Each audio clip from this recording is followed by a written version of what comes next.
Good evening, good afternoon, good morning, ladies and gentlemen. I'm Mike Morales.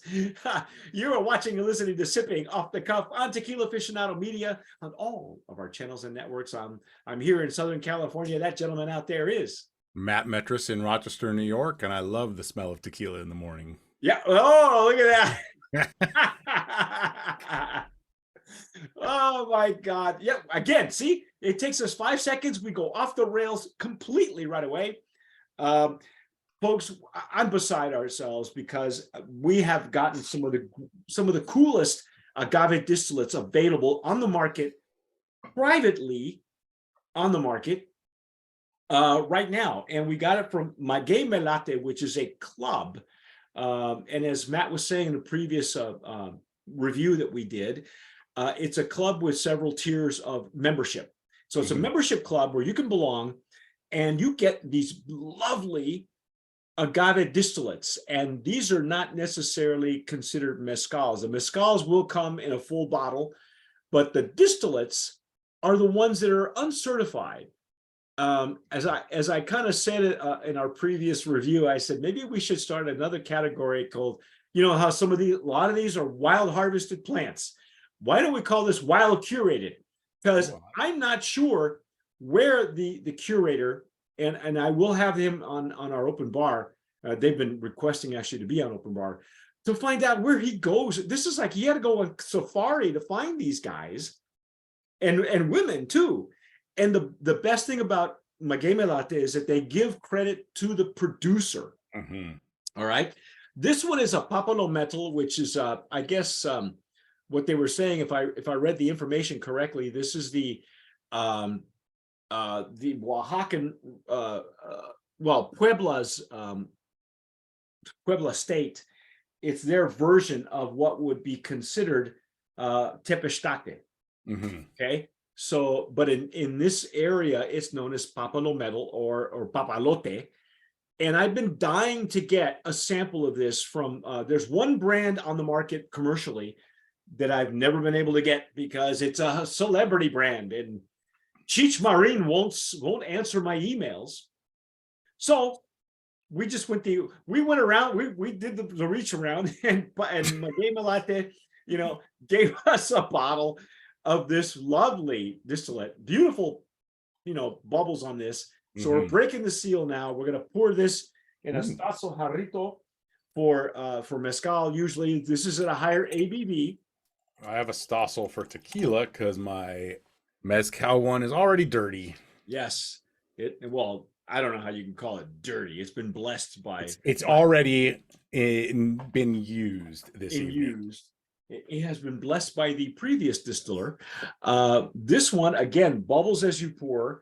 The previous expression was another plant that they make raicilla from, and so this was that was at a 100 proof. I mean, it was 50 ABV. This one's slightly under. At 40, it's somewhere in the 40s, I believe. Yeah, I believe it is 43.2. Yeah, so it's high 90s, folks. Yeah, I think after you get 10 degrees up from 80 proof, you're playing in some pretty good territory. Yeah, works for temperature too. Once you get 10 10 degrees above 80. I know 10 degrees above 80. It's been. Now here's the thing though. All of these distillates, and even some of the more aggressive mezcals that I've had, the higher the ABV, really they're not that aggressive. I think it depends on really who's making it. I will say that I've had one at over 100 proof, but it's more of a community distillate, and it was it's going to have that quality to it. This was a bit under. And I'm just looking at the legs and tiers. And we'll give you more of the ins and outs because the Maguey Melate, the club itself, gives every lot of information. The transparency that they give you on everything you want to know about it. It's like taking a course. Yeah, really. Yeah, it's very refreshing to see that much information. Yeah, don't you wish tequila would do stuff like that? You know, Yeah. I mean, some of the ones coming online now are giving you more and more of that, you know. But the tequila industry is a whole other animal, you Yeah. know. But anyway, here we go. We got some beautiful legs and tears. It's crystalline, beautiful bubbles, as I always look for bubbles, and you know, Mhm. that's just my thing. Oh, Yeah. oh my goodness. Wow, fruity, all kinds of luscious fruit. It's like Yeah. tropical fruit. It's like a tropical fruit bomb. Oh my God. And in the center, I get like the fibrousness. Yeah, I can get a lot of that plant minerality, Yep. Yeah, there you earthiness. go. Wow. And you don't even have to dig for it, because the previous expression that we weren't Took us, getting anything until yeah, we it took a actually, minute for that to open up. yeah, this one is right there, right in your face. Hmm. It's lovely. Wow. It's bright. It's fruity. It's in the middle. It's dense. Herbaceous, I would say too, a little Yep. bit of the, Yep. but I mean, I'm talking about spring herbs, like a rosemary, like Hmm. not mint, but No, like kind a of thyme bordering on maybe. that.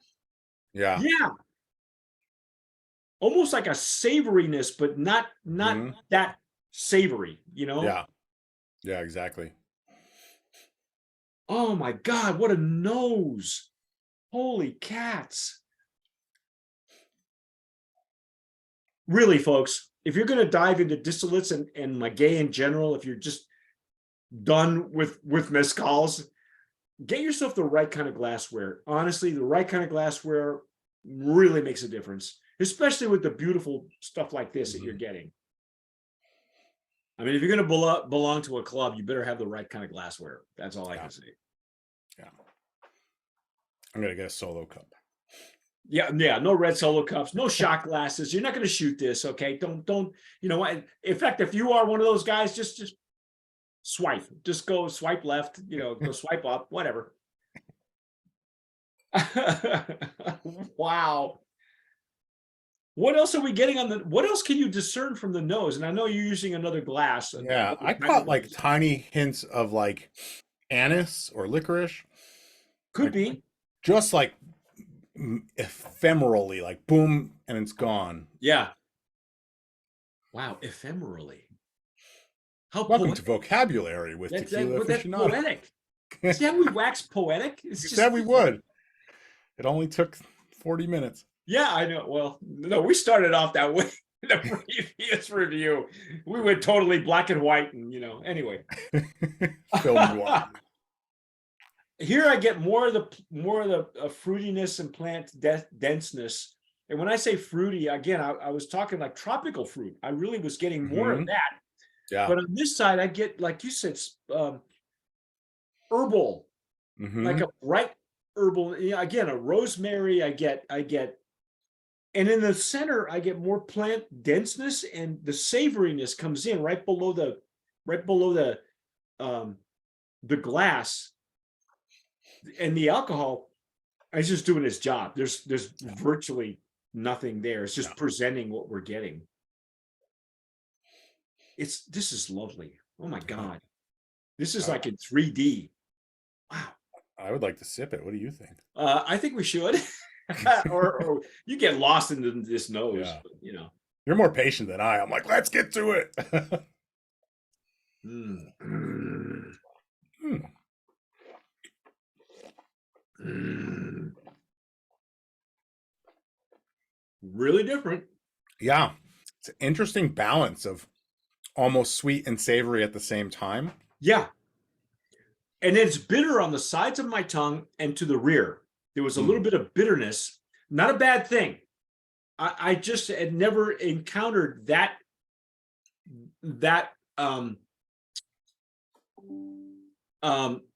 what's the word I'm looking for? I've never encountered that sequence of flavors Yeah. in that sequence. Usually bitterness appears in a tequila, for instance, or even a mezcal appears like right away. Right. This kind of snuck in toward the back as you were getting ready to swallow. Yeah. for me. And the bitterness, it almost has a dryness to it. You know, like the Like a gin? like a gin. Yeah, exactly. That's what I Yeah, was like a thinking. gin. Holy cats, man. If Oh, I this gotta go wasn't back. I so, gotta go back you in know, again. This is weird. It's if it weird. wasn't so high quality, I'd say we'd mix it with tonic water, but that would be, you know, That would be insensitive to wrong. the, yeah, it would No, be no, wrong. no. Quinine. Yeah. I got A little quinine, just to, I don't want to get malaria, right? Doesn't that prevent malaria? right? Yeah, or COVID or whatever. I don't know. No, that was the horse one. The Oh, horse the trick. horse one. Yeah, yeah. Okay. How Funny how far we've come. funny how you remember that one.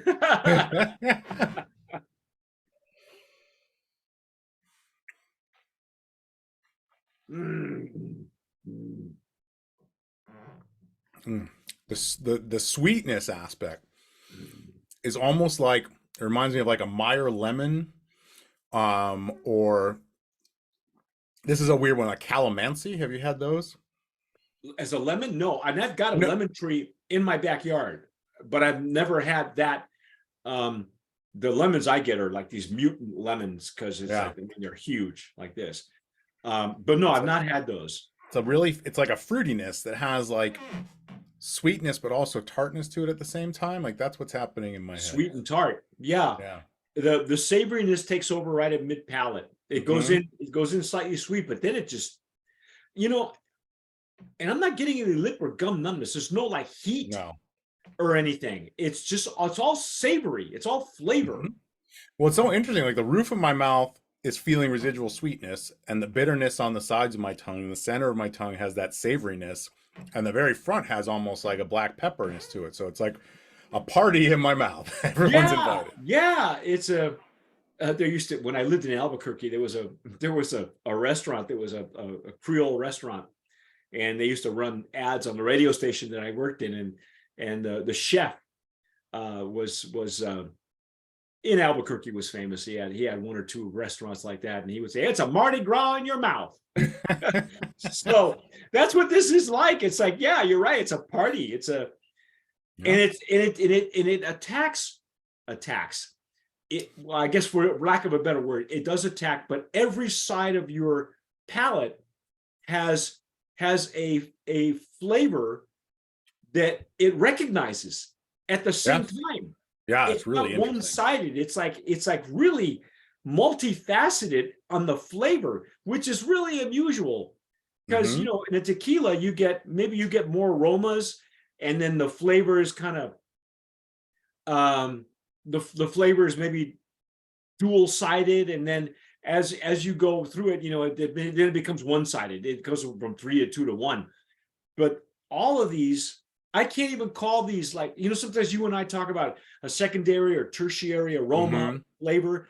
These all don't compete. They all No, they're all there all at once. all at once.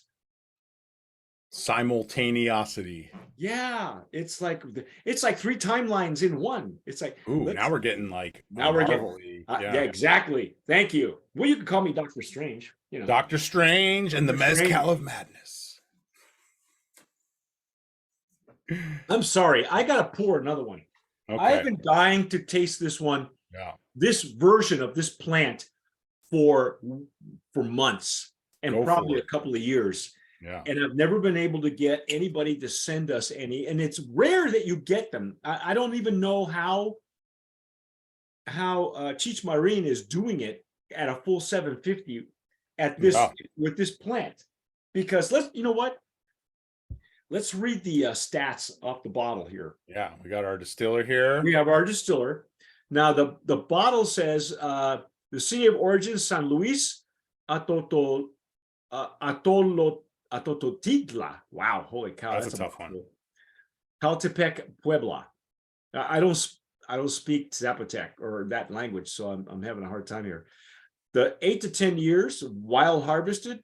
Mm-hmm. It's an earthen oven for 7 days. Okay. Again, macerated mallet and canoe. So it's basically macerated in a wooden canoe. So it's a big, it's all hammered by hand, folks. Okay, it's a big mallet. Vat fermentation made of wood. Fermentation duration 7 to 12 days. Is slow fermentation. Well water. Now the still is copper. So okay, and it's double distilled and really small batch, folks. This is 43.2% alcohol by volume, somewhere in the 90s. And a And small batch is 200 liters. yeah, back in March 2022. Yeah. Damn, this is amazing stuff. This is who the master distiller is, the Maestro Mezcalero. And there's lots of information here on the gentleman in the back. You get it's literally a trading card. It's a good sized one, so you can hang on to it. You know, again, if you're a student of agave spirits and mezcal in general, and you really want to get into the hand of the maker and the regions and the types of plants, if you're really that much of a nerd like some of us are, yeah, the whole batch produces only 240 batches, I guess is what he's made. The gentleman was born in 73. He's been a maestro since 2002, so he's the third generation. And Noel's Palenque is located about 15 minutes away from one of the oldest salt mines in the Americas. Unlike coastal salt mines, the crystals here are formed by letting the water stall on hand-carved reservoirs along the mountainside. Depending on the kind of salt desired, one can have an extremely salty product used to feed goats to a super subtle pink crystallization. The same water and minerality behind this is likely the same found in Noel's well. So did we get any saltiness? I did not. I did not. I didn't get any. I think sometimes we call that not salinity so much as, what is it that we call it? Saline? No. There's a word that you and I use for that. It's but we use it to define saltiness of some sort, but there isn't. It's much brighter than it. Doesn't have maybe the savoriness. Maybe the savoriness it could be, yeah, is part of the water that he's using. Yeah, because it really is. It's savory and right in the center of the glass. I finished mine again. Either I'm not pouring enough or I'm drinking more than you. We got to be careful. This stuff is beautiful. Yeah. Oh my God. Now I'm getting more plant denseness. This is like my third pass of the same. Well, no, it's my second pour. And again, using Estazo Jarrito, you don't need a whole lot to discern what you're getting. It's some of this stuff just plays with your head because especially if you've never had, I with Eric Zandona, my guy, our TJ in Florida, I throw him the kitchen sink. I throw him everything exotic. But you and I do a lot of sotols and mezcals and things that together that neither one of us have either we have a bar or we don't. Yeah. And this is one that I've been dying to try. And like I said, the only commercial brand I can find right now is Cheech Marine's. But this is way better. And now that I read a little bit more about the salinity in the water, I think that it's there. But I think it's part of that savoriness that we were talking about earlier. So yeah, exactly. Anything else you want to say besides I think it's a brand of promise? Oh, absolutely, yeah. Yeah, brand of promise nominee in this exclusive category. This is again considered an agave distillate.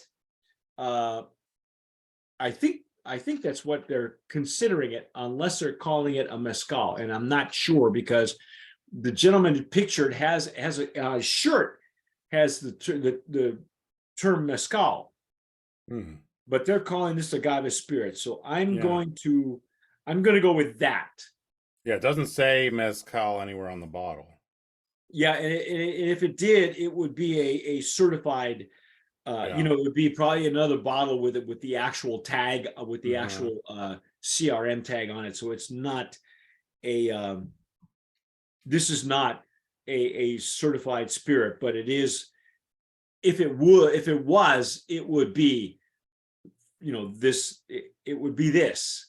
I'm glad it's not, frankly. I'm glad it hasn't been, you know, it doesn't fall into those categories, because the politics involved in a lot of that stuff is just, yeah. Well, you know, the CRM is falling apart. I don't even know what they call themselves, COMRCAM, CRM, whatever the initials are. But frankly, this is beautiful. I think that's our take for this one. It's, again, the Maguey Melate. If you belong to that club, it's worth every penny. You're honestly. a very lucky person. Yeah, no kidding. Especially in this day and age where everybody's getting dumbed down, and you're falling in for the mainstream. If you're not one of those people, this is your club right here. Beautiful stuff. I love that they highlight the distiller. But anyway, that's our take. I'm Mike Morales here in Southern California. That guy out there is Matt Metris in Rochester, New York. You've been watching and listening to Sipping Off the Cuff on Tequila Aficionado Media on all of our channels and networks. Don't forget to subscribe if you're watching us on YouTube. Hit the notification bell. Give us a like. Share it with all your agave buddies. If you're listening to us on the podcast, like on Spotify, download it anywhere where you're getting it, iTunes. But whatever you do, tomar sabiamente. Sip wisely.